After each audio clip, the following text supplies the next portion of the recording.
ಮಾಲಿಂಗ್ಪುರ ಒಂದು ಏನು ಸತ್ಯಾಗ್ರಹ ನಡೆದೈತಿ 1381 ದಿನ ಆಗೈತಿ ಇವತ್ತಿಗೆ. ಈ ಸತ್ಯಾಗ್ರಹ ಇವತ್ತು ನಾವು ಸಿಎಂ ಅವರು ಟಿಪಿ ಕೊಡಿಸಬೇಕು ಅನ್ನುವ ಒಂದು ಒತ್ತಾಯದ ಮೇರೆಗೆ ಇವತ್ತು ಸತ್ಯಾಗ್ರಹ ಹಮ್ಮಿಕೊಂಡಿದ್ದೀವಿ. ಇವತ್ತಿನ ದಿನ ಪೂರ್ಣ ಕಳೆದು ಕೂಡ ಯಾರೂ ಸಂಪರ್ಕ ಮಾಡದೆ ನಮಗೆ ಯಾವುದೇ ಒಂದು ಸಂದೇಶವನ್ನು ಕೂಡ ನೀಡಿಲ್ಲ. ಆದ್ರಿಂದ ಇವತ್ತು ರಾತ್ರಿ ಕೂಡ ಈ ಹೋರಾಟ ಮುಂದುವರಿತೈತಿ. ನಾಳೆ ಕೂಡ ಈ ಹೋರಾಟ ಮುಂದುವರೆದು ನಾಳೆ ಶಾಂತಿ ನಡೆಯುವುದಿಲ್ಲ. ಊರು ಕೂಡ ಇವತ್ತಿನಂತೆ ನಾಳೆ ಕೂಡ ಬಂದಿರ್ತೈತಿ. ಶೀಘ್ರ ಸರ್ಕಾರ ಎಚ್ಚೆತ್ತುಕೊಂಡು ಈ ಒಂದು ಮಾಲಿಂಗ್ಪುರ ತಾಲೂಕಾ ಆಗುವಂತಹ ಕಾರ್ಯಕ್ಕೆ ಮುಂದಾಗಬೇಕು. ಈಗ ಎಲ್ಲರಿಗೂ ಕೂಡ ವಿನಂತಿ ಮಾಡ್ಕೋತೀವಿ, 16 ಹಳ್ಳಿಯ ಜನರಿಗೆ ಹಾಗೂ ಮಾಲಿಂಗ್ಪುರದ ಸಮಸ್ತ ಜನತೆಗೆ ಅವರೆಲ್ಲರೂ ಕೂಡ ಈ ಒಂದು ಮಾಲಿಂಗ್ಪುರ ತಾಲೂಕಾ ಹೋರಾಟಕ್ಕೆ ಸಹಕಾರ ಕೊಡಬೇಕು. ಮಾಲಿಂಗ್ಪುರದ ಇತಿಹಾಸದಲ್ಲಿ ಶಾಂತಿ ಬಂದಾಗಿ ಒಂದು ಹೋರಾಟ ಮಾಡುವಂತಹ ದಿನ ಬಂದದ್ದು ದಾಖಲೆ ದಿನ. ಇದು ಯಶಸ್ಸಿನತ್ತ ಸಾಗುವಂತ ಒಂದು ತಮ್ಮೆಲ್ಲರ ಬೆಂಬಲ ಐತೆ ನಾವು ತಿಳ್ಕೊತೀವಿ. ಅದಕ್ಕಾಗಿ ನಾಳೆ ಸಂಪೂರ್ಣ ಮಂಗಳಾ ಶಾಂತಿ ಬಂದಿರ್ತೈತಿ, ಊರು ಬಂದಿರ್ತೈತಿ. ನಮ್ಮ ಬೇಡಿಕೆ ಹಿಡಿಯೋರಿಗೂ ನಮ್ಮ ಸತ್ಯಾಗ್ರಹ ನಡೀತೈತೆ ಅಂತೇಳಿ ತಮ್ಮ ತಿಳಿಸ್ತಾ ನಮಸ್ಕಾರ. ನಮ್ಮ ಅಡಿಗೆಗೌಡರು ತಮ್ಮ ಅನಿಸಿಕೆ ಹೇಳ್ಬೇಕಂತ ವಿನಂತಿ ಮಾಡ್ತಾರೆ.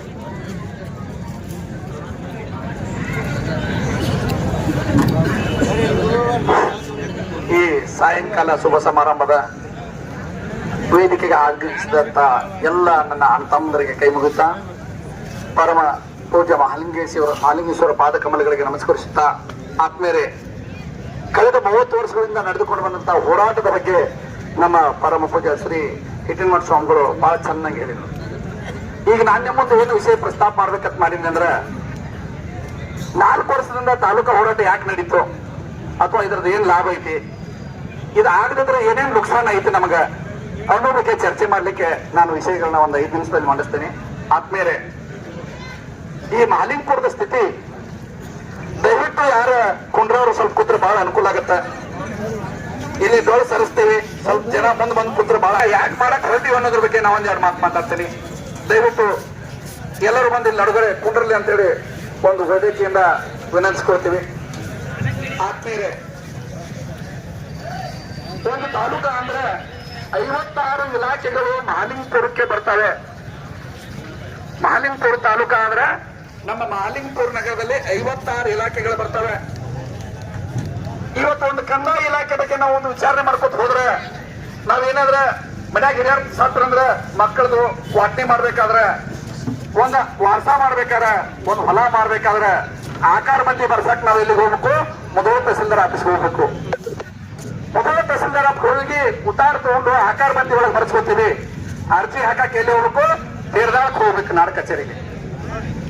ನೋಡ್ರಿ ನಮ್ ಎಂತ ವಿಪರ್ಯಾಸ, ಎಂತ ದುರ್ದೈವ ಸ್ಥಿತಿ ಒಳಗಿದೀವಿ. ತೀರ್ದಾಳಕ್ ನಾವು ಅರ್ಜಿ ಹಾಕಕ್ ಹೋಗ್ತೀವಿ, ರಬ್ಕಳಿ ಅವರು ಸರ್ವೇಯವರು ನಮಗೆ ಸರ್ವೇಗೆ ಬರ್ತಾರ. ಇಲ್ಲ ರಬ್ಕಳಿ ಈಗ ರಬ್ಕಳಿ ಆಗಿದ್ದಾರೆ, ಮೊದಲು ಜಮ್ಕಂಡಿತ್ತು ಅಂದ್ರೆ ಒಂದು ನಾವು ನಮ್ಮ ಹೆಸರನ್ನ, ನಮ್ಮ ತಂದೆ, ನಮ್ಮ ಪಿತ್ರಾರ್ಜಿತ ಆಸ್ತಿಯನ್ನ ನಮ್ಮ ಮಕ್ಕಳಿಗೆ ನಾವು ಬಿಟ್ಟು ಕೊಡ್ಬೇಕಾದ್ರೆ 4 ಕಚೇರಿ ತಿರುಗಾಡಬೇಕು. ಇವತ್ತು ನೋಡ್ರಿ ನಾವು ತಾಲೂಕು ರಬಕಾಯಿ ಮನೆಯಾಗಿ ಸೇರಿದೀವಿ. ಒಂದು ನಮ್ಮ ಮಗ ಸಾಲಿ ಕಲ್ತಾನ, ಸಾಲಿ ಸರ್ಟಿಫಿಕೇಟ್, ಗ್ರಾಮೀಣ ಸರ್ಟಿಫಿಕೇಟ್ ಸಹಿ ಮಾಡಿಸ್ಬೇಕಾದ್ರೆ ಮೊದಲು BO ಆಫೀಸ್ಗೆ ಹೋಗ್ಬೇಕು. ಇದ್ಯಾವ ಕರ್ತವ್ಯ, ಇದ್ಯಾವ ಪಾಪ ಮಾಡಿವ್ ನಮ್ಮ ಮಾಲಿಂಪುರದವರು. ಅಷ್ಟೇ ಅಲ್ಲ ನೋಡ್ರಿ, ಈ ಬೆಳಗ್ಗೆ ಅಗಸಿ ತಕ್ಕ ಏನಾರ ಆದ್ರೆ ನಮ್ಮ ಮಾಲಿಂಪುರ ಪೊಲೀಸರು ಬರ್ತಾರೆ. ಅಗಸಿ ಮುಂದೆ ಒಂದು ಗಲಾಟೆ ಆದ್ರೆ, ಒಂದು ಮರ್ಡರ್ ಆದ್ರೆ ಮೊದಲಿಂದ 20 ಕಿಲೋಮೀಟರ್ ಪೊಲೀಸರು ಬರಬೇಕು. ಇದು ಯಾವ ಕಾರಣದಾಗಿದ್ದೀವಿ ನಾವು? What is the democracy? ಪ್ರಜಾಪ್ರಭುತ್ವ ಅಂದ್ರೆ ಏನು? ಪ್ರಜೆಗಳಿಗಾಗಿ ಪ್ರಜೆಗಳಿಗೋಸ್ಕರ ನಡೆಸುವ ಪ್ರಜಾ ಸರ್ಕಾರ 1950 ಜನವರಿ 26 ಒಪ್ಕೊಂಡಿವಿ. 75 ವರ್ಷ ಕಳೀತು. ನಮ್ಮ ಅಧಿಕಾರ ಯೋಜನೆ ಇವತ್ತಿಗೂ ಆಗಲಿಲ್ಲ. 1993ರಲ್ಲಿ ಭಾರತ ಸಂವಿಧಾನದ 243ನೇ ಕಲಮನ್ನ ತಿದ್ದುಪಡಿ ಮಾಡಿದ್ರು. ದೆಹಲಿಯಿಂದ ಎಲ್ಲ ನಡೆಸಕ್ಕಾಗಲ್ಲ, ನಿಮ್ಮ ಗ್ರಾಮಗಳಲ್ಲಿ ಅಧಿಕಾರ ವಿಂಗಡಣೆ ಆಗಲಂತ ಗ್ರಾಮ ಪಂಚಾಯತಿ, ತಾಲೂಕು ಪಂಚಾಯತ್, ಜಿಲ್ಲಾ ಪಂಚಾಯತ್ ಮಾಡಿದ್ರು. ಆದ್ರೂ ಕೂಡ ನಮ್ಮ ಮಾಲಿಂಗ್ಪುರ ತಾಲೂಕಾ ಮಾಡಿದ್ರೆ ಏನು ತೊಂದರೆ ಆಯ್ತು? ಎಷ್ಟೋ ಜನ ಹಿಂಗಡೆ ಮಾತಾಡ್ತಾರೆ, ಟ್ಯಾಕ್ಸ್ ಹೆಚ್ಚಕೈತಿ. ದಯವಿಟ್ಟು ಯಾರ್ಯಾರ ಕ್ಲಾರಿಫಿಕೇಶನ್ ಇದ್ರೆ ದಯವಿಟ್ಟು ಬಂದು ತಾವು ವಾದ ಮಂಡನೆ ಮಾಡ್ಲಿಕ್ಕೆ ವೇದಿಕೆ ಪರವಾಗಿ ವಿನಂತಿಸ್ಕೊಳ್ತೀನಿ. ಯಾಕಂದ್ರೆ ಇವತ್ತು ನೋಡ್ರಿ, ರಸ್ತೆ ತೆಗೆದಿದ್ರೆ ನಾವು PWDಗೆ ಎಲ್ಲಿಗೆ ಹೋಗ್ಬೇಕು? ಜಮಖಂಡಿಗೆ ಹೋಗ್ಬೇಕು. ಮೈನರ್ ಇರಿಗೇಷನ್ ತೊಂದರೆ ಆದ್ರೆ ಮೊದಲಕ್ಕೆ ಹೋಗ್ಬೇಕು. ನಾವು ಏನಾರ ಕೋರ್ಟಿಗೆ ಹೋಗ್ಬೇಕಾದ್ರೆ ಲಡ್ಕೈ ಮನೆಗೆ ಹೋಗ್ಬೇಕು. ಇಡೀ ಮಾಲಿಂಗ್ಪುರ ಜನತೆ, ಈ ಭಾಗದ ಜನತೆ ಎಷ್ಟು ತೊಂದರೆ ಆಗಿದ್ದಾರೆ ಅಂದ್ರೆ, ಯಾವ ಆಫೀಸ್ಗೆ ಎಲ್ಲಿ ಅದಕ್ಕೆ ಹೋಗ್ಬೇಕು ಅನ್ನೋದು ಗೊತ್ತಾಗಲಾರ್ದ ನೋಡು ಮೆಡಿಯೇಟರ್ಗಳ ಬದುಕಾಕ್ ಹಟ್ಟಾರ. ಇವತ್ತು ವ್ಯವಸ್ಥೆ ಅನ್ನೋದು, ಅಧಿಕಾರ ವಿಕೇಂದ್ರೀಕರಣ ಅನ್ನೋದು, ಮಹಾತ್ಮ ಗಾಂಧೀಜಿಯವರು ಕಂಡಂತ ಕನಸು ಅನ್ನೋದು ಇವತ್ತಿನವರೆಗೂ ನಮ್ಮ ಮಾಲಿಂಗ್ಪುರ ಜನತೆಗೆ ನ್ಯಾಯ ಸಿಕ್ಕಿಲ್ಲ. ಆದ್ಮೇಲೆ ನಾವ್ ಏನ್ ಕೇಳ್ತಾ ಇದೀವಿ? ಸಿದ್ದರಾಮಯ್ಯ ಸಾಹೇಬ್ರೆ, ನಮಗ್ ಬರೋ ಭೇಟಿ ಆಗಕ್ಕೆ ಟೈಮ್ ಕೊಡ್ರಿ ಅಂತ 4 ವರ್ಷದಿಂದ ಕೇಳಕತ್ತೀವಿ. ನಮ್ಮ ಮುಖ್ಯಮಂತ್ರಿಯವರನ್ನ ಭೇಟಿ ಆಗ್ಬೇಕಾದ್ರೆ ನಾವ್ಯಾರು ನಕ್ಸಲೈಟ್ರನು, ನಾವ್ಯಾರು ರೌಡಿಗಳೇನು, ನಾವ್ಯಾರು ಹೊಡಿತೀವನ್ನ ಸಿದ್ದರಾಮಯ್ಯವ್ರನ್ನ, ಅವ್ರನ್ನೇನಾರು ಬಡಿತೀವೇನು? ನಮ್ಮ ಧ್ವನಿ ಇನ್ನೂ ಸಿದ್ದರಾಮಯ್ಯನವ್ರಿಗೆ ಮುಟ್ಟಿಲ್ಲ. ಕಂದಾಯ ಸಚಿವರು, ರಾಜ್ಯ ಸಚಿವರು, ಇಡೀ ರಾಜ್ಯದ 31 ಜಿಲ್ಲೆಗಳ ಸಂಪೂರ್ಣ ಮಾಹಿತಿ ಇರಬೇಕಾದಂತ ಶ್ರೀಯುತ ಕೃಷ್ಣ ಬೈರೇಗೌಡ ಸಾಹೇಬರಿಗೆ ನಾವು ಇನ್ನೂ ಜಮಖಂಡಾಗ ಹಿಡಿಯೋದು ತಿಳ್ಕೊಂಡಾರಂದ್ರೆ ಇದು ಯಾವ ದುರ್ದೈವ? ಆತ್ಮೀಯರ ನೋಡಿ, ಆರೋಗ್ಯ ಇಲಾಖೆ ಮೊದಲದಲ್ಲಿ ಉಳಿದಿದೆ. ಇಂಥ 10-15 ಇಲಾಖೆಗಳಿಗೆ ಏನೇ ಚರ್ಚೆ ಮಾಡಿದ್ರು ಕೂಡ ನಮ್ಮ ಹಾಲಿಂಗ್ಪುರದವರಿಗೆ ಒಂದು ಕ್ಲಾರಿಫಿಕೇಶನ್ ಇಲ್ಲ. ಇವತ್ತು ಹೋಬಳಿಗೆ ರಿಕಾರ್ಡ್ ತೆಗೆಯಕ್ಕೆ ಹೋಗಿ ಮೊದಲದಲ್ಲಿದೆ ಹೋಬಳಿ ತಾಲೂಕು ನೋಡ್ತದೆ, ಅಬ್ಕೈ ಬನ್ನಟ್ಟಿ ಬರ್ತದ. ಈ ವ್ಯವಸ್ಥೆಯನ್ನ ಸಂಪೂರ್ಣ ಮಟ್ಟ ಹಾಕ್ಲಿಕ್ಕೆ 4 ವರ್ಷದಿಂದ ಹಗಲು ರಾತ್ರಿ ಅಲ್ಲಾರ್ದ ಅನಿರತವಾಗಿ ಹೋರಾಟ, ಪಕ್ಷಾತೀತವಾಗಿ ಹೋರಾಟ ಮಾಡ್ಕೊಂಡ್ ಬಂತು. ಕೈ ಮುಗಿದಿವಿ, ಕಾಲು ಬಿದ್ದಿವಿ. ಸಿದ್ದರಾಮಯ್ಯ ಸಾಹೇಬ್ರ ಅಂದಿರು ಬೆಂಗಳೂರಿಗೆ 10 ಬಸ್ ತಗೊಂಡು 300 ಜನ ಹೋದಿವಿ. ನಿಂತು ಯಾರು ಭೇಟಿ ಆಗ್ಲಿಲ್ಲ, ಮಾತಾಡ್ಲಿಲ್ಲ. 2 ಬಾರಿ ಬೆಳಗಾವಿ ಸೋದಕ್ಕೆ ಹೋಗಿ ಏನೋ ಹೋರಾಟ ಮಾಡಿದ್ರು ಯಾರೂ ಕ್ಯಾರೇ ಅನ್ಲಿಲ್ಲ. ನಾವು ಅಂದ್ವಿ ಗಾಂಧಿ ತತ್ವದ ಅವಧಿ ಕೂಡ ಮುಗಿದದ. ನಮ್ಮ ಮಧ್ಯಾಹ್ನ ನಮ್ಮ ಕನಕರೆಡ್ಡಿ ಅವರು ಬಹಳ ಚಂದ ಹೇಳಿದ್ರು, ವ್ಯಾಲಿಡಿಟಿ. ಯಾಕಂದ್ರೆ ಶಾಂತಿ ಶಾಂತಿ ಶಾಂತಿ ಅನ್ನುವಂತ ಪದದ ಅರ್ಥ ಕಳ್ಕೊಂಡದ. ಇವತ್ತು ನಮ್ಮ ರಾಜಕಾರಣಿಗಳ ಚರಣ ಬಹಳ ದಿಪ್ಪಾಗಿದೆ, ಅವ್ರಿಗೆ ನಮ್ಮ ಧ್ವನಿ ಮುಟ್ತಾ ಇಲ್ಲ. ಅದಕ್ಕಾಗಿ ನಾವು ಇವತ್ತು ಬೀದಿಗೆ ಬರ್ಬೇಕಾಯ್ತು, ಇವತ್ತು ನಿರ್ಧಾರ ತಗೋಬೇಕಾಯ್ತು. ಯಾಕಂದ್ರೆ 2,000 ಕೊಟ್ಟರು ಕಬ್ಬು ಕಡಿಯಾಕ ಹಾಳು ಸಿಗ್ತಾ ಇಲ್ಲ. 30 ಲಕ್ಷ ಗ್ಯಾಂಗ್ ಹಾಕಿದ್ದ ಅಕ್ರ ಮಾಲಕ್ ನಿಂತು ಹೊಯ್ಕೊಳ್ಳೋಕತ್ತನ. ಇಂಥ ತ್ರಾಸನಾಗ ನಾವು ರೋಡಿಗೆ ಬಂದ್ವಿ ಅಂದ್ರೆ ಈ ರೈತರ ತ್ರಾಸ ನಮ್ಗೇನು ಗೊತ್ತಿಲ್ಲ ಅಂತ ತಿಳ್ಕೊಂಡ್ರಿ. ರಾಜಕಾರಣಿಗಳು, ಮುಖ್ಯಮಂತ್ರಿಗಳು, ಕಂದಾಯ ಸಚಿವರು, ನಿಮಗೇನಾದ್ರೂ ಮಾನವೀಯತೆ ಇದೆಯಾ? ಈ ಸಮಾಜದ ಬಗ್ಗೆ ಏನಾದ್ರೂ ಕನಿಕರ ಇದೆಯಾ? ಈ ವ್ಯವಸ್ಥೆಯ ಸಮಸ್ಯೆ ಬಗ್ಗೆ ಒಂದಿನ ಎಂದಾದ್ರೂ ವಿಚಾರ ಮಾಡಿದ್ರಾ? ನಾನು ನೇರವಾಗಿ ಜಿಲ್ಲಾಧಿಕಾರಿಗಳಿಗೆ ಕೇಳ್ತೀನಿ, ನಮ್ಮ ತೆರಿಗೆಯಲ್ಲಿ ಪಗಾರ ತಗೊಳ್ಳುವಂತ ಜಿಲ್ಲಾಧಿಕಾರಿಗಳು ಈ ವಿಷಯವನ್ನ ನೀವು ಸಿಎಂ ಅವ್ರಿಗೆ ಮುಟ್ಟಿಸಲು ಅಥವಾ ಸಿಎಂ ಅವ್ರಿಗೆ ಕೇಳುವಂತ ಒಂದು ವಿಧಾನ ಇಲ್ಲ ಅಂತ ಕೇಳ್ತೀನಿ. ಇವತ್ತು ನಮ್ಮ ಬಾಗಲಕೋಟೆ ಜಿಲ್ಲೆಯೊಳಗೆ ನಮ್ಮ ಮುಖ್ಯಮಂತ್ರಿಗಳು ಸಣ್ಣ ಸಣ್ಣ ಕೆಲಸ ಇದ್ರು ಹೋಗಿ ಉದ್ಘಾಟನೆ ಮಾಡ್ಲಿಕ್ಕೆ ಹೋಗ್ತಾರೆ. ಒಂದು ತಾಲೂಕಿನ ಸಮಸ್ಯೆ ಬಗೆಹರಿಸಲಿಕ್ಕೆ ನಿಮ್ಗೆ ಇನ್ನೂ ಎಷ್ಟು ವರ್ಷ ಕಾಯ್ಬೇಕು ನಾವು? ಎಲ್ಲರಿಗೂ ಗೊತ್ತಲ್ಲಿ ಯಾವ ಇನ್ಕಮ್ ಟ್ಯಾಕ್ಸ್ ಹೆಚ್ಚಾಗೋದಿಲ್ಲ, ಎಲ್ಲರಿಗೂ ಒಂದೇ ಸ್ಲ್ಯಾಬ್ ಅದ, ಯಾರಿಗೂ ಏನೂ ತೊಂದರೆ ಇಲ್ಲ.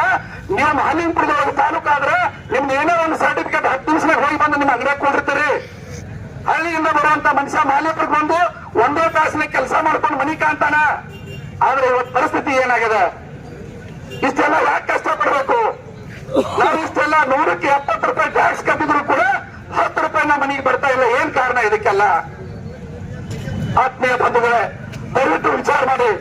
ಯಾಕಂದ್ರೆ ಬರೀ 4 ದಿವಸ ಕೊಡ್ರಿ ಟೈಮ್.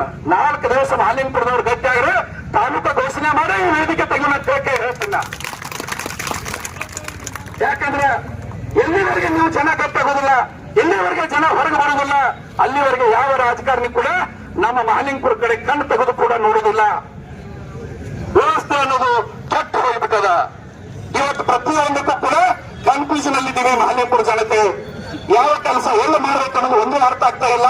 ಇದಕ್ಕೆ ಸಂಪೂರ್ಣ ಪರಿಹಾರ ಸಿಗಬೇಕಾದ್ರೆ 4 ದಿನ ಬಂದು ರಸ್ತೆಗೆ ಬನ್ನಿ. ನಿಮ್ಮ ಮಕ್ಕಳು, ಮೊಮ್ಮಕ್ಕಳು, ಮರಿಮಕ್ಕಳು ಶಾಶ್ವತವಾಗಿ ಎಲ್ಲರಿಗೂ ಒಂದು ಪರಿಹಾರ ಸಿಗ್ತದ.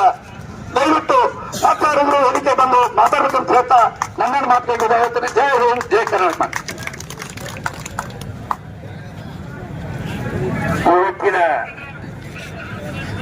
ಪ್ರತಿಭಟನೆಯಲ್ಲಿ ಮಾಲಿಂಗಪುರ ತಾಲೂಕ